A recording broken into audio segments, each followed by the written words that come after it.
Assalamualaikum warahmatullahi wabarakatuh. Halo guys, perkenalkan nama saya Dini Aulia Rohma. Saya dari kelas 1G, program studi Pendidikan Guru Sekolah Dasar, Fakultas Ilmu Keguruan dan Ilmu Pendidikan di Universitas Muhammadiyah Tangerang. Di sini saya akan menjelaskan materi tentang pendidikan abad ke-21. Mata kuliah Ilmu Pendidikan dengan dosen pengampu Bapak Mawardi, SSI MPD. Apa itu pendidikan abad ke-21? Pendidikan merupakan suatu kebutuhan yang sangat diperlukan oleh semua manusia di seluruh dunia. Meskipun demikian, pendidikan di Indonesia memiliki kelebihan dibanding negara-negara tersebut atau negara maju lainnya. Dengan dasar pendidikan Pancasila dan Undang-Undang 1945 yang berakar pada budaya bangsa yang mengedepankan karakter yang sangat diperlukan dalam menghadapi tantangan abad 21. Pembelajaran abad 21 merupakan pembelajaran yang mengintegrasikan kemampuan literasi serta penguasaan terhadap teknologi. Pertama, ada globalisasi dan pendidikan. Globalisasi dapat dimaknai sebagai kompetensi ekonomi berbasis ilmu dan teknologi. Implikasinya adalah munculnya ekonomi pengetahuan, yakni ekonomi yang dasarnya produknya adalah pengetahuan yang pada umumnya melibatkan kegiatan penelitian yang ada di perguruan tinggi ataupun lembaga-lembaga penelitian. Berbagai perkembangan dan kemajuan di bidang ilmu pengetahuan dan teknologi seperti kemajuan teknologi, komunikasi, informasi dan unsur budaya lainnya akan mudah diketahui oleh masyarakat.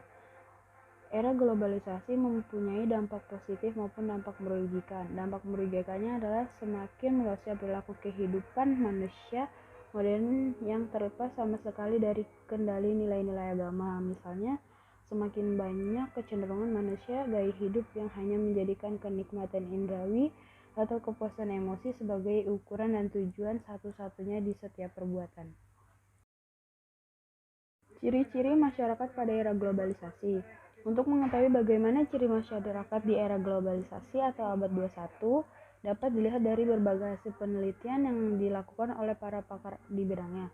Umat manusia telah menjadi satu dan sejalan dengan itu, lahirnya kesadaran hakim dan kewajiban asasi manusia. Hal ini mustahil muncul terpisah-pisah dan cerai-berai oleh peperangan serta komunikasi yang terbatas. Kesadaran global bukan hanya menjadikan manusia itu sadar akan haknya saja, tetapi sadar kewajibannya sebagai warga dunia.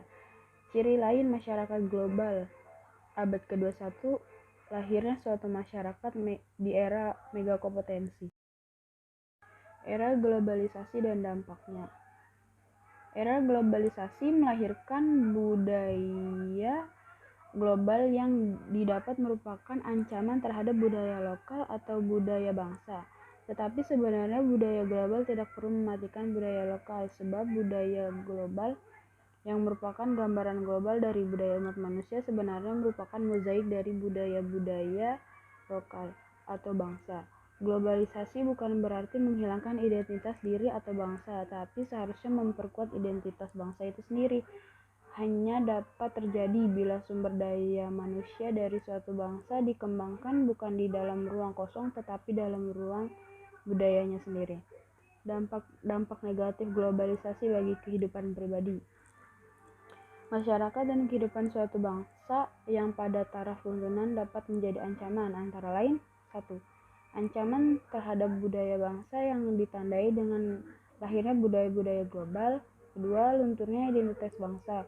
Pengaruh budaya global terhadap budaya lokal berdampak pula lunturnya identitas suatu bangsa.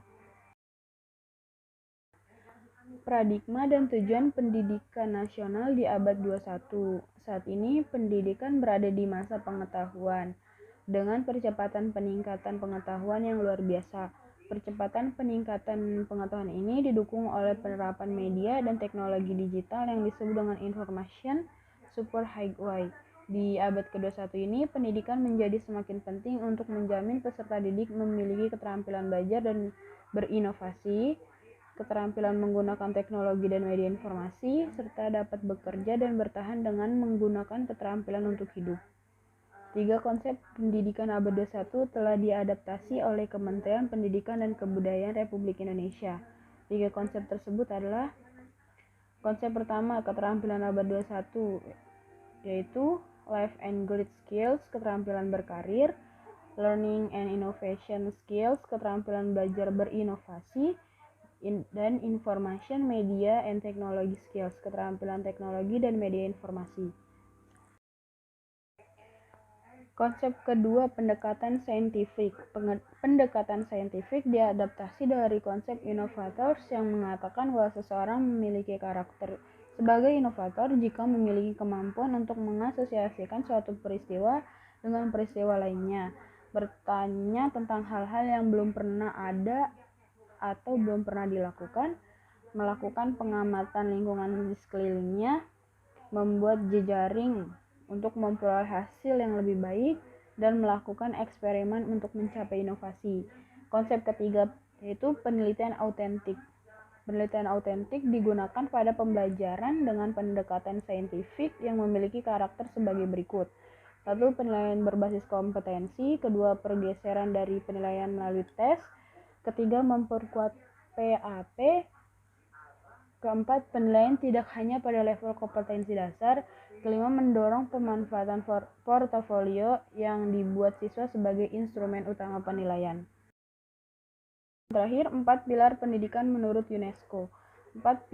Peran UNESCO dalam mengkampanyekan kedamaian dan keamanan dengan mempromosikan kerjasama antar negara melalui pendidikan, sains, dan budaya dalam rangka meningkatkan rasa hormat universal kepada keadilan, penurut hukum dan HAM, dan kebebasan dasar. Keberhasilan pendidikan abad 21 dapat diukur dari hasil 4 pilar, yaitu belajar mengetahui, learning to know, belajar berbuat, learning to do, belajar menjadi seseorang, learning to be, dan belajar hidup bersama, learning to live together.